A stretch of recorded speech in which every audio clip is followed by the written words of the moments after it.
Os 3 piores julgamentos do livro do Apocalipse número 1. Selos. Os 7 selos, Apocalipse 6-16, mostram a ação de Satanás na terra. Os 7 selos são parte dos juízos finais de Deus. Apocalipse 6, versículos 1-17, detalha os selos. Tudo começa no capítulo 5 de Apocalipse com a busca por alguém no céu ou na terra digno de abrir os selos e desvendar o pergaminho. Os 7 selos, de acordo com a visão de João, seguram um pergaminho que, a cada selo rompido, libera um julgamento sobre o mundo. João escreve: Vi na mão direita daquele que estava assentado no trono um livro escrito por dentro e por fora, selado com 7 selos. O pergaminho contém os juízos de Deus, mas ninguém era considerado digno de romper os selos e abri-lo. Isso deixou João triste, pois se o pergaminho não fosse aberto, o mal não seria punido e continuaria a devastar a terra. Enquanto João lamentava sobre o pergaminho ainda fechado, ele recebeu uma notícia gloriosa. O leão da tribo de Judá, a raiz de Davi, venceu e é capaz de abrir o pergaminho e seus 7 selos. Essa é uma referência a Jesus Cristo, o Cordeiro que foi sacrificado e que também é o leão do julgamento. Assim que Jesus toma o pergaminho para abrir os selos e trazer os juízos ao mundo incrédulo, os seres celestiais o glorificam com um novo cântico. Apocalipse 5, versículo 9 diz: E cantavam um cântico novo dizendo: Tu és digno de tomar o livro e de abrir os seus selos, pois foste morto, e com teu sangue compraste para Deus homens de toda tribo, língua, povo e nação. Além disso, João 5, versículo 22, afirma que o Pai não julga ninguém, mas confiou todo o julgamento ao Filho. Assim, o Cordeiro começa a abrir os selos enquanto é adorado, permitindo que o pergaminho seja desenrolado pouco a pouco, revelando os juízos que Deus preparou para a tribulação.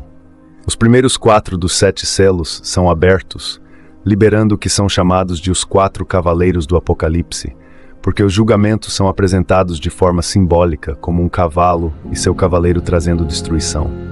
O primeiro selo, Apocalipse 6, versículos 1 e 2 diz: E havendo o Cordeiro aberto um dos selos, ouvi como que a voz de um dos 4 seres viventes, que dizia com voz de trovão: Vem. E olhei, e eis um cavalo branco, e o que estava sentado sobre ele tinha um arco, e foi-lhe dado uma coroa, e ele saiu vencendo e para vencer. O segundo selo revela uma grande batalha no mundo quando o Cordeiro rompe o selo, representado por um cavaleiro em um cavalo vermelho ardente, segurando uma grande espada. Apocalipse 6, versículos 3 e 4 diz: E quando ele abriu o segundo selo, ouvi o segundo ser vivente dizer: Vem. E saiu outro cavalo vermelho, e ao que estava montado sobre ele foi dado tirar a paz da terra, para que se matassem uns aos outros. E foi-lhe dado uma grande espada. O cavalo vermelho ardente do segundo selo simboliza o caos que surge após o período inicial de paz, que antecede a tribulação, quando o mundo se deteriora em violência e as pessoas se voltam umas contra as outras. O terceiro selo simboliza a fome, desencadeada quando o terceiro dos 7 selos é rompido. Apocalipse 6, versículos 5 e 6 diz: Quando ele abriu o terceiro selo, ouvi o terceiro ser vivente dizer: Vem. E olhei, e eis um cavalo preto, e o que estava sentado sobre ele tinha uma balança na mão. E ouvi uma voz no meio dos 4 seres viventes que dizia: Uma medida de trigo por 1 denário, e 3 medidas de cevada por 1 denário, e não danifiques o azeite e o vinho. O 4º selo é aberto, e João vê um cavalo pálido, cujo cavaleiro se chama Morte, seguido pelo Inferno. Como resultado do 4º selo, 1/4 da população mundial é dizimado por espada, fome, pestilências e ataques de animais selvagens. Apocalipse 6, versículos 7 e 8 diz: Quando ele abriu o 4º selo, ouvi a voz do 4º ser vivente dizer: Vem. E olhei, e eis um cavalo amarelo, e o que estava sentado sobre ele tinha por nome Morte, e o inferno o seguia. E foi-lhes dado poder sobre a 4ª parte da terra, para matar com a espada, com fome, com pestes e com as feras da terra. Não se esqueça de deixar o seu gostei e se inscrever no canal. Agora que você já fez isso, vamos continuar. O 5º selo revela as almas dos mártires, que ao longo da tribulação serão mortos por sua fé em Cristo. Apocalipse 6, versículos 9 a 11, diz: Quando o Cordeiro rompeu o 5º selo, vi debaixo do altar as almas daqueles que haviam sido mortos por causa da palavra de Deus e por manterem seu testemunho. Eles clamavam em alta voz: Ó soberano Senhor, santo e verdadeiro, até quando esperará para julgar os habitantes da terra e vingar nosso sangue? Então foi dada a cada um deles uma veste branca, e lhes foi dito que descansassem por mais algum tempo, até que se completasse o número de seus companheiros de serviço e irmãos que também seriam mortos como eles. O sexto selo, quando rompido, provoca um grande terremoto, acompanhado por fenômenos astronômicos extraordinários. O sol se torna negro como um pano de saco, a lua fica vermelha como sangue, as estrelas caem do céu como figos caem de uma árvore sacudida pelo vento, e o céu se enrola como um pergaminho, enquanto montanhas e ilhas são deslocadas de seus lugares. Apocalipse 6, versículos 12 a 14 diz: Quando ele abriu o sexto selo, houve um grande terremoto. O sol tornou-se negro como um pano de saco, e a lua tornou-se como sangue. Então as estrelas do céu caíram sobre a terra, como figos verdes de uma figueira sacudida por vento forte. O céu recuou como um pergaminho enrolado, e todas as montanhas e ilhas foram movidas de seus lugares.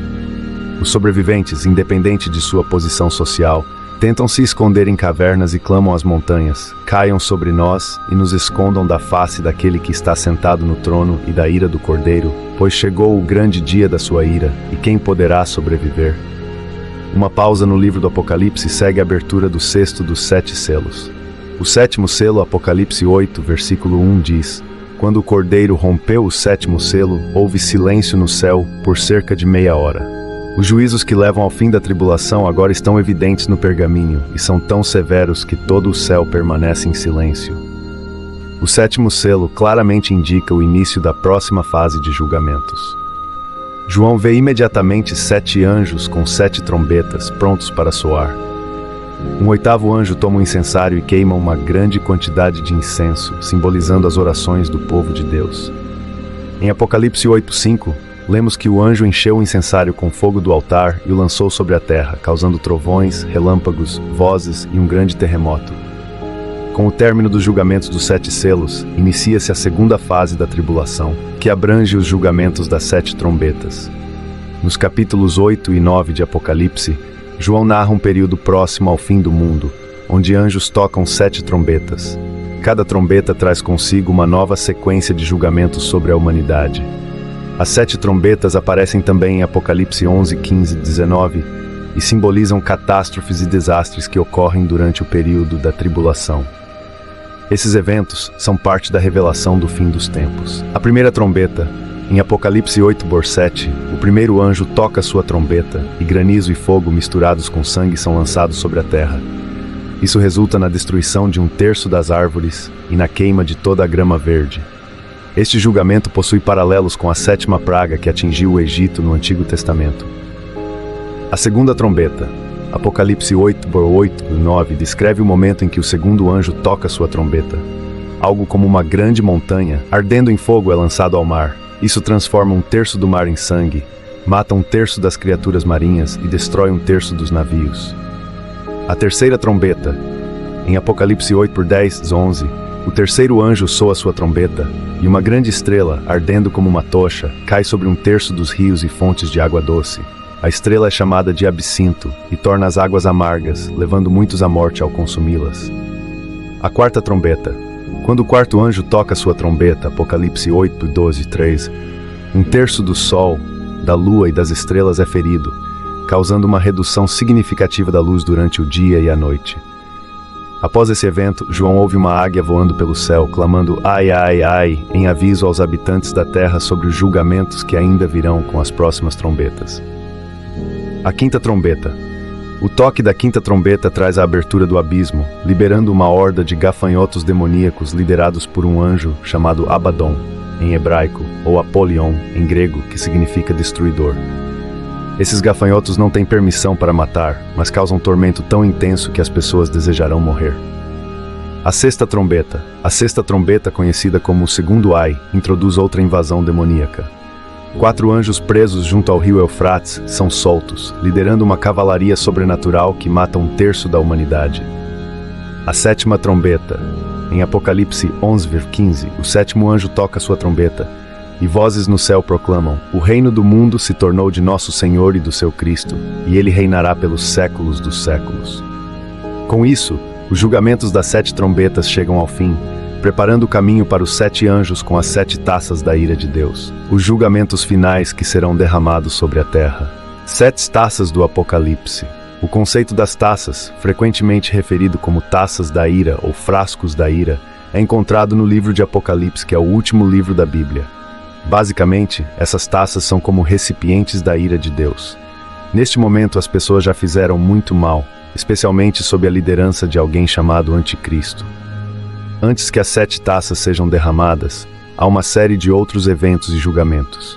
A primeira taça, Apocalipse 16, começa com uma voz poderosa do templo dizendo aos 7 anjos: "Vão e derramem sobre a terra 7 taças da ira de Deus."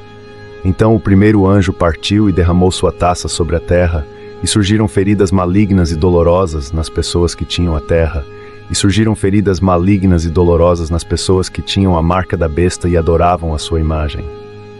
A primeira taça trouxe um sofrimento físico intenso para todos aqueles que haviam se aliado ao Anticristo, marcados por sua lealdade. A segunda taça. Após a primeira taça, que causou feridas dolorosas, os céus se prepararam para outro ato significativo. O segundo anjo avançou com sua taça cheia de um líquido misterioso e a derramou no mar, transformando-o em sangue de morto. A consequência foi a morte de todo ser vivente que estava no mar. Este julgamento transformou o mar, uma das maiores fontes de vida no planeta, em um símbolo de morte e destruição. A terceira taça. Seguindo o desastre causado pela segunda taça, os rios e fontes de água também foram afetados. O terceiro anjo derramou sua taça nos rios e nas fontes das águas, e elas se tornaram em sangue. A água, essencial à vida, foi transformada em um veneno mortal, criando um contraste dramático com a poluição parcial das águas doces que ocorreu em Apocalipse 8, onde 1/3 das águas foi contaminado. Agora, a contaminação era total, afetando toda a fonte de vida. A quarta taça traz um novo e terrível julgamento. O quarto anjo derramou sua taça sobre o sol e foi-lhe permitido queimar a humanidade com fogo ardente. O sol, que sempre foi fonte de luz e calor, recebeu um poder assustador, causando um calor insuportável e devastador sobre as pessoas. Este julgamento provocou sofrimento extremo, com as pessoas sendo queimadas pelo sol, representando um castigo direto que afetava todos os seres humanos. A quinta taça não foi derramada sobre a terra, os mares ou os rios, mas diretamente sobre o trono da besta, o epicentro da maldade. O quinto anjo derramou sua taça sobre o trono da besta, mergulhando seu reino em trevas. As pessoas, atormentadas por essas trevas densas, começaram a morder suas línguas devido à dor severa e ao sofrimento que estavam enfrentando. A escuridão não era reconfortante, mas aterrorizante, refletindo a desesperança e o caos que reinavam no reino da besta. A sexta taça. Nas mãos do sexto anjo estava a taça cheia do julgamento de Deus, e todo o cosmos parecia antecipar com temor o que estava prestes a acontecer. O sexto anjo derramou sua taça sobre o grande rio Eufrates, e suas águas secaram, preparando o caminho para os reis do Oriente. O Eufrates, uma extensão vital da área do crescente fértil, se tornou seco, simbolizando a remoção de um obstáculo importante para as forças do mal, permitindo que os reis do Oriente avançassem para o cenário final da batalha apocalíptica. A sétima taça. Finalmente, o sétimo anjo, com a última taça do castigo de Deus, se preparava para derramá-la. Esta taça não era apenas qualquer taça, mas o clímax de todos os julgamentos anteriores, refletindo a severidade e a decisão final de Deus. Quando o sétimo anjo derramou sua taça no ar, uma voz alta saiu do templo, vinda do trono de Deus, dizendo: "Está feito, está consumado." Este momento marcou o fim de toda a ira divina sobre a terra, e o livro de Apocalipse se aproxima de seu clímax, onde o propósito divino e a justiça final são claramente revelados. Os eventos descritos nas taças do Apocalipse não têm como objetivo gerar medo, mas sim enfatizar as consequências devastadoras de uma sociedade que rejeita seu Criador. A história da ira de Deus serve como um testemunho profundo da justa indignação divina contra a maldade e rebelião da humanidade. Cada taça derramada traz calamidades sem precedentes, desde feridas dolorosas até o sol queimando a terra com calor insuportável. Estes eventos são sinais do que acontece quando a humanidade se afasta de Deus e vive em rebelião contra sua vontade. Apocalipse 16, versículo 8. Oremos, querido Senhor, agradecemos por tua orientação e tua proteção. Pedimos perdão pelos nossos pecados, tanto os conhecidos quanto os desconhecidos. Pedimos que nos guies de agora até a eternidade. Em nome de Jesus, oramos. Amém.